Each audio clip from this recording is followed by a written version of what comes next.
Hello students, so today we will study about four generations of computer.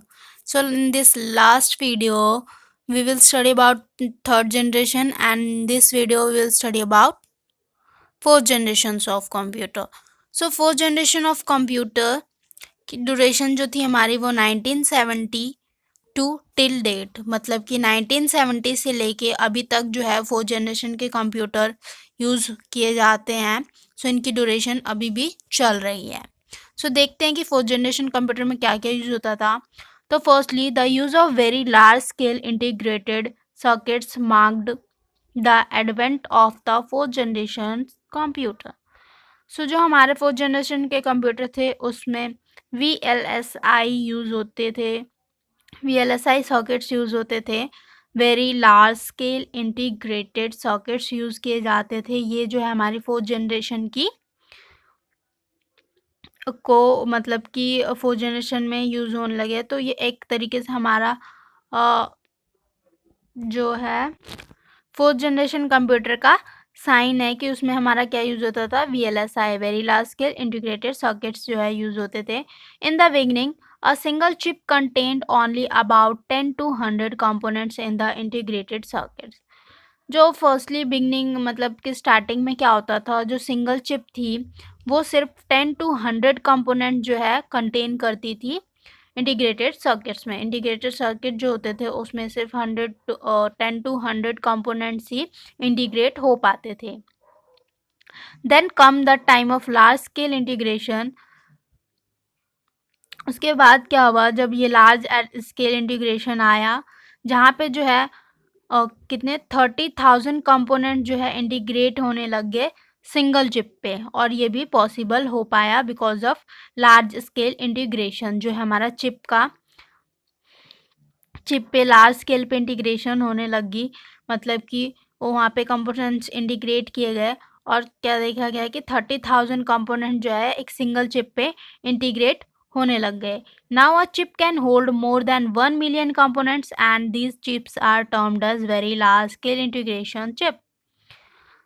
सो उसके बाद क्या गया, एक्सपेरिमेंट होते गए देन जो है एट लास्ट 1 million कंपोनेंट जो है वो एक सिंगल चिप पे इंटीग्रेट किए गए, और वो भी पॉसिबल हो पाया because of very large scale integration. और सही टर्म क्या गया, क्या VLSI चिप, जिस पे जो है 1 million कंपोनेंट जो है वो इंटीग्रेट किए गए।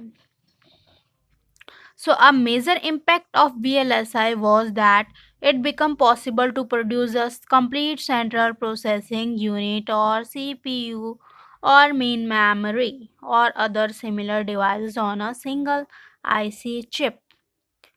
So इस VLSI का मेजर इम्पैक्ट क्या पड़ा, इसने ही जो है पॉसिबल किया कि जो है एक कंप्लीट सेंट्रल प्रोसेसिंग यूनिट जो है बनकर तैयार हो पाई, जिसके थ्रू पूरा जो है हमारा कंप्यूटर बेस्ड है उस पे ही पूरा कंप्यूटर जो हमारा डिपेंड है। वो पूरा मेन काम जो है कंप्यूटर का करता है।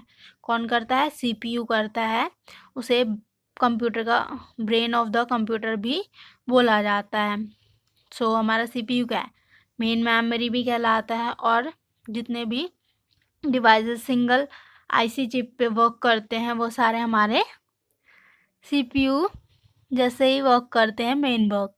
This implies that the mass production of CPU, memory, etc.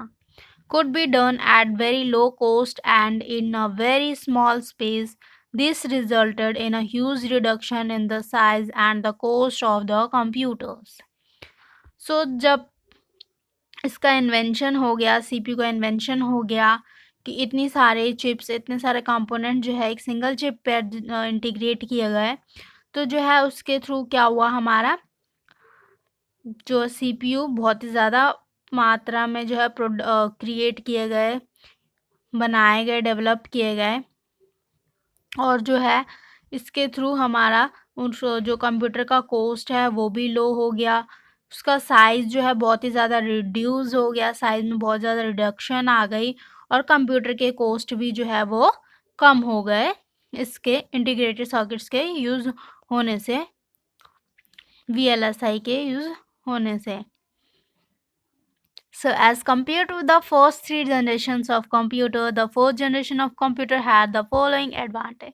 So as comparison में जो है तीनों generations के computer में हमने पढ़े, first second and third generation के कंप्यूटर में इसके भी कुछ एडवांटेज थे, and as usual with some advantages, it has also some disadvantages. So हम advantages plus disadvantages भी पढ़ेंगे. So आइए स्टार्ट कर. So देखते हैं एडवांटेजेस.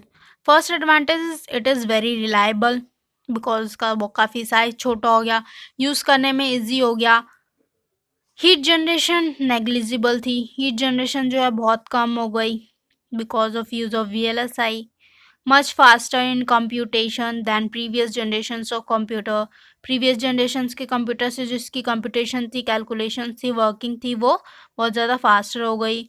साइज में स्मॉल हो गया because of high component density की वजह से. Easy portable because of small size, portability जो है काफ़ी ज़्यादा इजी हो गई क्योंकि इसका साइज जो है बहुत ज़्यादा रिड्यूस हो गया. टोटल जनरल पर्पस, हम जनरल पर्पस के लिए भी इसलिए यूज़ करने लगे कंप्यूटर्स को. लाइक आज की डेट में तो हर जगह कंप्यूटर यूज़ हो रहा है as a general purpose, as a casual, as a personal uses. So इस तरीके से जो है कंप्यूटर का यूज़ होने लग गया. But with advantage also it has some disadvantage. So disadvantage is the only disadvantage of the fourth generation computer was that a high sophisticated technology was required for the manufacture of the VLSI chip.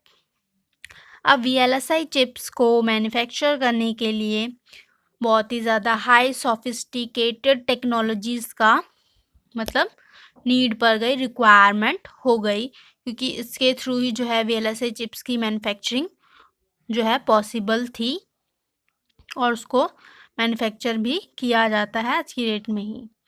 तो ये जो इसका थोड़ा सा drawback था, but except this all was awesome. So इसके through जो देखिए इसके बाद जो है हमारे फोर्थ जनरेशन के बाद आर्टिफिशियल इंटेलिजेंस भी जो है वो आ गई और इस पर भी जो है हमारा वर्क स्टार्ट हो गया. So this is our fourth generation computer. I hope सबको समझ आया होगा. Next fifth generation of computer next video में. So thank you so much guys for watching.